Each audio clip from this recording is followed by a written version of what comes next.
Hello everyone, this is Satanick. Today in this short video, I would like to show you a mate in 3 composition that I came across on Facebook some time ago. So let's dive into it right away. This is the H8 square, so this is black side and this is the A1 square. The side towards me is whites. Let's put the pieces on board. Let's put the black pieces first. There is a black pawn on H7, a black king. The black king is on H8. There is a bishop on G8, black pawn on D7, and now let's put up the white pieces. There is a pawn on H6. There are pawns on B3, D6, and F4. The king is on D1. There is a bishop on B1, rook on C8, and queen on H1. So this is the position. It's an old composition from 1926 by a composer called Atillo Falchetto, and the task is mate in 3, white to play and mate in 3. So feel free to pause the video right here and give it a good think, and I will be revealing the solution in a few seconds. Okay, so I hope you gave it a good go. Now, first of all, the first thing to note is that black's pieces are all immobile. The bishop on G8 is pinned, the pawns obviously cannot move, they are blocked, and the king on H8, it cannot come to G7 because that square is already taken by the pawn on H6. So basically black is under stalemate and you have to release that stalemate. Now how do you do that?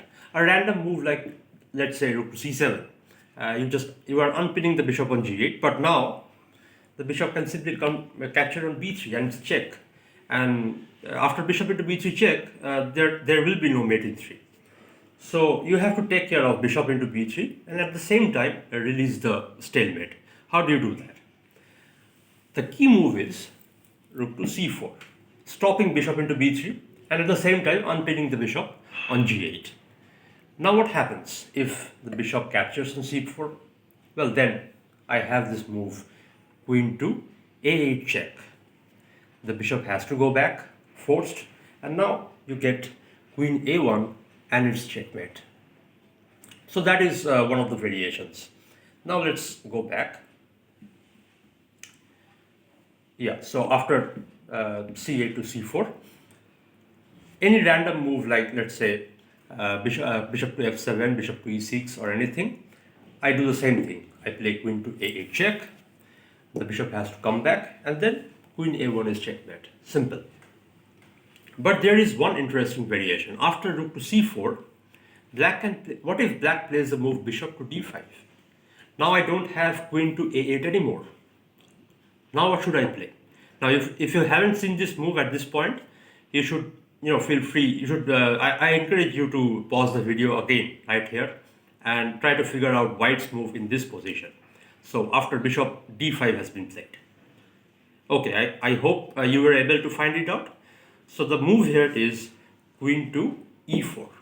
And it's a brilliant move, just hanging the queen on E4. And you can see the setup in the center of the board is quite spectacular. Both the rook and the queen are on crease.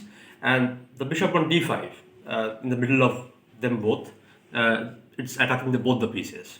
And now what's the point? The point is you cannot take on C4 because now you have to see that the bishop and the queen are doubled up. They are on the same line. So you can play queen to H7 checkmate. Similarly, if you capture the queen, well, then the bishop is deflected. So you can play rook C8 check and there is no bishop to interpose this check anymore. So this is a mate.